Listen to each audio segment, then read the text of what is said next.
Bíblia para a Igreja. O livro de Jonas, com Paulo One. Oração em tempos de trevas. Jonas capítulo 2, 1 a 10. Então Jonas, do ventre do peixe, orou ao Senhor, seu Deus. E.M. Bounds disse certa vez: a oração faz um homem piedoso. A piedade, ou seja, uma vida alinhada com os propósitos de Deus, de forma subjetiva e também objetiva, dentro do nosso coração, é também visível em nossas atitudes e pressupõe o vínculo mais estreito da intimidade que uma pessoa pode ter com Deus. E tudo isso é provado por meio da oração. No capítulo anterior vimos que todos, mesmo os marinheiros que não tinham lá um saber acurado sobre Deus, o Deus de Israel, eles oraram em seu desespero ao Senhor, enquanto que o profeta de Deus não. Os marinheiros, ao jogarem Jonas ao mar, somem da história. O barco seguiu seu rumo, enquanto que Jonas continuou descendo para mais baixo, dentro do estômago do grande peixe e junto com o peixe para as profundezas do mar. Foi exatamente dentro do ventre do peixe que Jonas, enfim, orou. Depois de tudo o que aconteceu e na situação mortal na qual Jonas se encontrava, Jonas finalmente dirigiu-se a Deus em oração, voltando-se do caminho do pragmatismo para a rota da piedade. A oração de Jonas, que compreende desde o versículo 2 ao 9, pode ser dividida em duas partes. Na primeira, Jonas apresenta-se ao Senhor e junto com ele o profeta é sincero na forma de como ele pinta o quadro de como ele estava naquele momento, fisicamente e espiritualmente. Acompanhe comigo a primeira parte da oração. Na minha angústia clamei ao Senhor e ele me respondeu. Do ventre do abismo gritei e tu me ouviste a voz. Pois me lançaste no profundo, no coração dos mares e as correntes das águas me cercou. Todas as tuas ondas e as tuas vagas passaram por cima de mim. Então eu disse, lançado estou de diante dos teus olhos. Tornarei porventura a ver o teu santo templo? As águas me cercaram até a alma, o abismo me rodeou e as algas se enrolaram na minha cabeça. Desci até os fundamentos dos montes, desci até a terra, cujos ferrolhos se correram sobre mim para sempre. O profeta desviado agora volta-se para Deus, dizendo em primeiro lugar que é com profunda angústia que ele clama ao Senhor. Claro, estar dentro da barriga de um grande peixe deve ter sido a pior coisa que aconteceu com o profeta. E isso fica claro como Jonas descreve a sua angústia. Ele está no ventre do peixe, cercado por todos os alimentos em digestão, ambiente escuro, úmido, mexendo para lá e para cá, na completa penumbra e com os minutos contados para a morte. Não é apenas a experiência de estar dentro do peixe. Jonas se vê também em um estado longe da presença de Deus, literalmente no coração dos mares e sob os fundamentos da terra.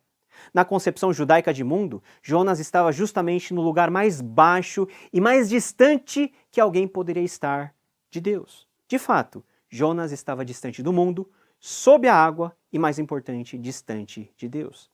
Há algas que se enrolam em sua cabeça e as ondas e vagas passando por sobre ele. A experiência emocional de Jonas é levada ao extremo quando se vê sem a perspectiva de sair de lá. No meio de sua angústia, ele se lembra do templo quando diz: tornarei porventura a ver o teu santo templo? É impossível não compararmos as coisas, especialmente quando estamos na pior. Comparamos nossos momentos de dor com aqueles de intensa alegria que um dia experimentamos. E Jonas coloca lado a lado sua anterior alegria de estar no templo, no centro da vontade de Deus, com aquela situação dentro do peixe. Afinal, quantas vezes isso aconteceu na história, não é verdade? E, por tabela, que ele estava longe de Deus, do Deus de Israel, a quem ele servia. Diante de toda essa fatídica experiência de trevas e terror, Jonas teve uma certeza: Deus o havia lançado naquela situação. Sim, ele diz que fora Deus que o lançara na profundeza dos mares e que as vagas e as ondas do Senhor passaram por sobre ele. Mas o profeta, ao confessar essas palavras, não estava jogando no colo de Deus a culpa daquela situação. Pelo contrário, há um reconhecimento que a situação pela qual Jonas estava passando era justa. Ele havia pecado e Deus estava disciplinando. Queridos, este é o retrato, a representação nua e crua daquilo que continua a acontecer também nas nossas vidas. Por vezes, as dificuldades pelas quais Deus nos permite passar são decorrentes da nossa desobediência.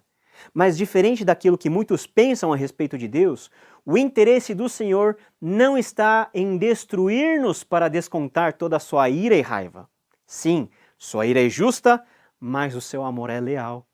O Deus de Jonas, com tudo isso, queria trazer Jonas de volta para si, como também Deus quer trazer você e a mim para cada vez mais próximo dele.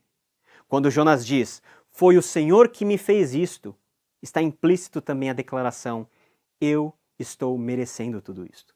Entretanto, a beleza dessa oração não seria completa se Jonas se visse literalmente numa situação sem saída. Acompanhe comigo a segunda parte da oração que diz o seguinte, "Contudo, fizeste subir da sepultura a minha vida, ó Senhor, meu Deus. Quando dentro de mim desfalecia a minha alma, eu me lembrei do Senhor, e subiu a ti a minha oração no seu santo templo. Os que se entregam à idolatria vã abandonam aquele que lhes é misericordioso, mas com a voz do agradecimento eu te oferecerei sacrifício, e o que votei, pagarei. Ao Senhor pertence a salvação." Sabe de uma coisa? Eu louvo a Deus pelas conjunções adversativas.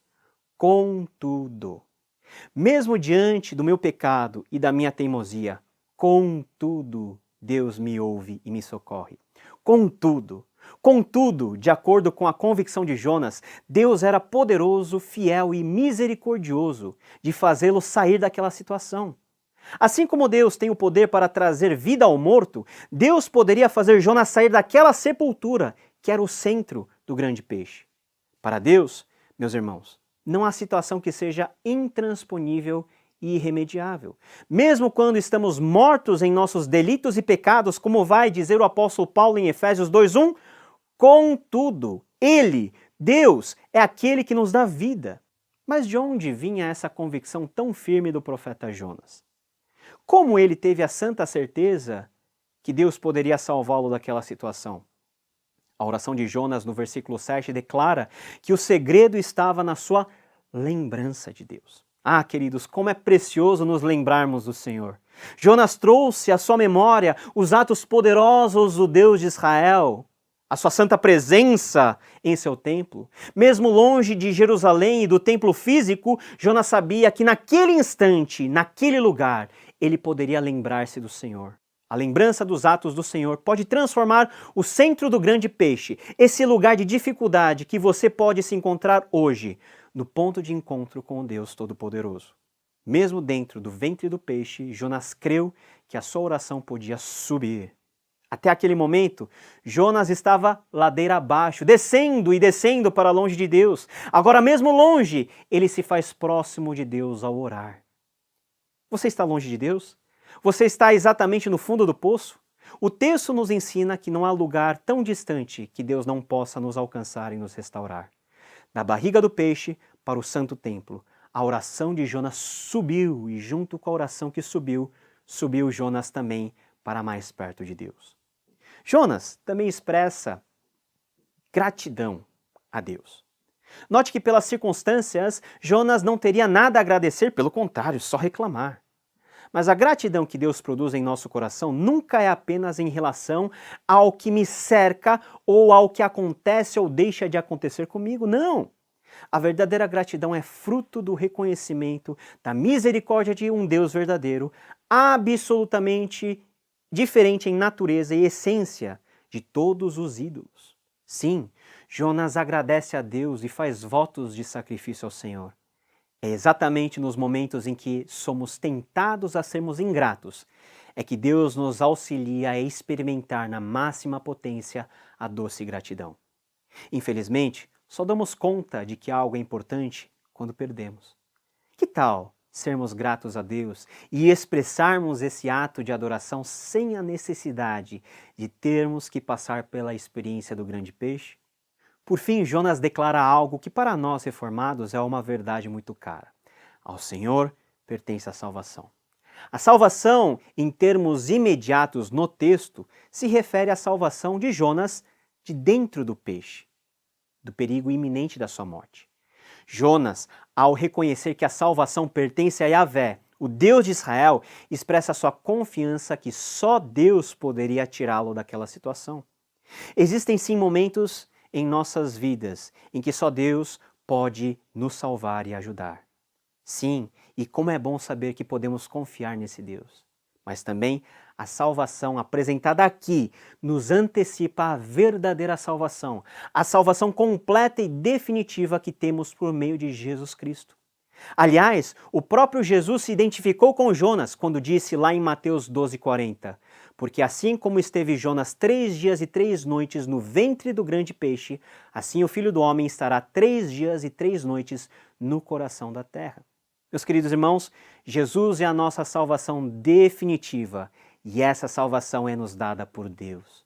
Deus tem um plano maravilhoso de salvação para você. Basta hoje mesmo, você reconhecer, como Jonas, que somente Deus pode te salvar e somente por meio de Jesus Cristo você pode ser tirado desse grande peixe, cujo ventre escuro e fétido se assemelha ao nosso mundo e às condições dentro da qual vivemos hoje. E a história terminou bem por ora para Jonas.